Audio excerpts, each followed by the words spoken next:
land inheritance. Chapter 34, Numbers. God spoke to Moses. Command the people of Israel. Tell them, when you enter Canaan, these are the borders of the land that you are getting as an inheritance. Your southern border will take in some of the wilderness of Zin, where it touches Edom.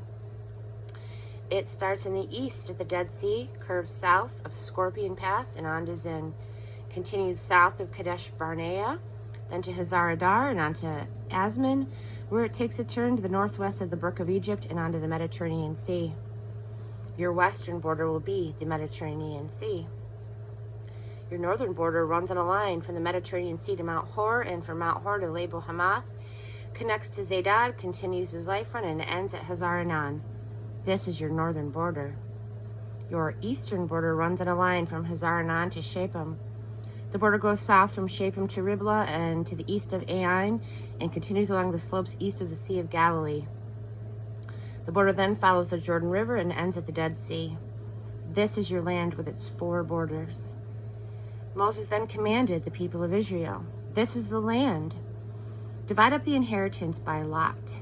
God has ordered it to be given to the 9.5 tribes. The tribe of Reuben, the tribe of Gad, the half tribe of Manasseh, they've already received their inheritance. The true tribes and the half tribe got their inheritance east of the Jordan Jericho, facing the sunrise. God spoke to Moses. These are the men who will be in charge of distributing the inheritance of the land.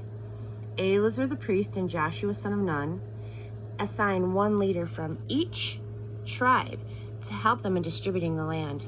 Assign these: Caleb son of Jephunneh from the tribe of Judah, Shemuel son of Ammihud from the tribe of Simeon, Elidad son of Kislon from the tribe of Benjamin, Buki son of Jogli, leader from the tribe of Dan, Haniel son of Aphid, leader from the tribe of Manasseh and son of Joseph, Kemuel son of Shifton, leader from the tribe of Ephraim, son of Joseph, Elizaphan son of Parnik, leader from the tribe of Zebulun, Padiel son of Azan, leader from the tribe of Issachar, Ahihud, son of Shalomai, leader from the tribe of Asher, Paadel son of Ammihud, leader from the tribe of Naphtali.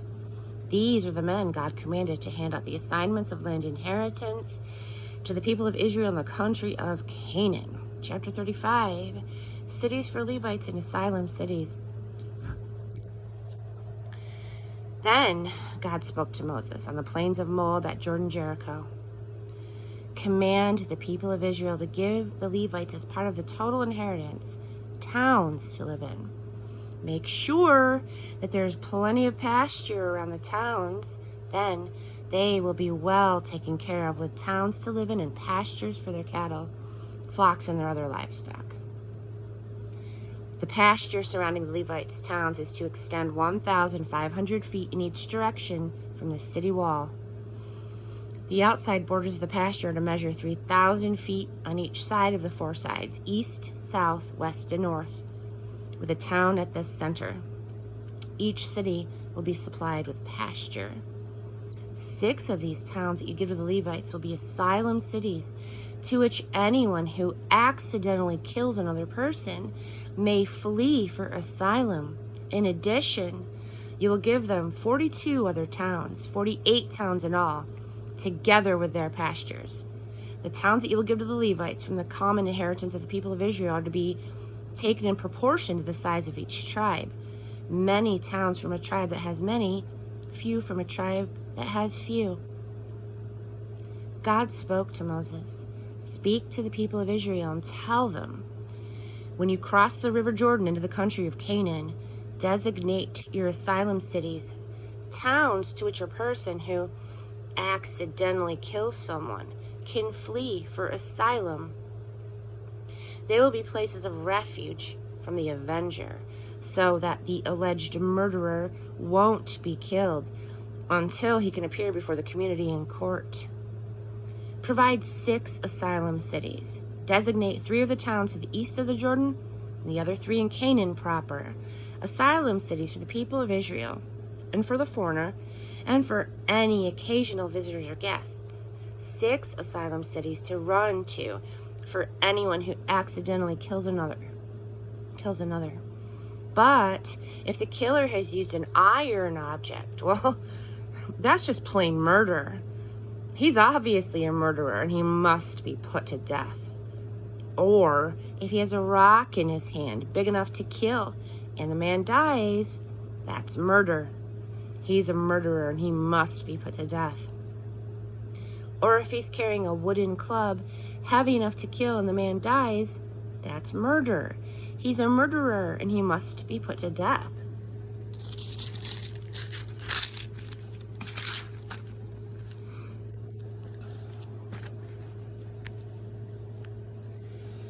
In such cases, the avenger has a right to kill the murderer when he meets him. He can kill him on the spot. And if out of sheer hatred, a man pushes another or from ambush throws something at him and he dies, or he angrily hits him with his fist and kills him, that's murder. He must be put to death. The avenger has a right to kill him when he gets him. If, however, he impulsively pushes someone and there's no history of hard feelings, or he impetuously picks up something and throws it, or he accidentally drops a stone tool, a maul or a hammer, say, and it hits and kills someone that he didn't even know was there, and there's no suspicion that there was bad blood between them, the community is to judge between the killer and the avenger following these guidelines. It is the task of the community to save the killer from the hand of the avenger.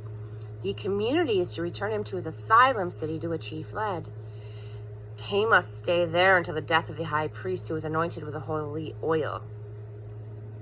But if the murderer leaves the asylum city to which he has fled, the avenger finds him outside the borders of his asylum city, the avenger has a right to kill the murderer, and he's not considered guilty of murder. So, it's important that he stay in his asylum city until the death of the high priest. After the death of the high priest, he is free to return to his own place. These are the procedures for making judgments from now on wherever you live. Anyone who kills another may be executed only on the testimony of eyewitnesses, but no one can be executed on the testimony of only one witness. Don't accept bribe money in exchange for the life of a murderer. He is guilty and deserves the death penalty. Put him to death. And don't accept bribe money for anyone who has fled to an asylum city so as to permit him to go back and live in his own place before the death of the high priest. Don't pollute the land in which you live. Murder pollutes the land. The land can't be cleaned up of the blood of murder except through the blood of the murderer. Do not desecrate the land in which you live. I live here too. I, God, live in the same neighborhood with the people of Israel.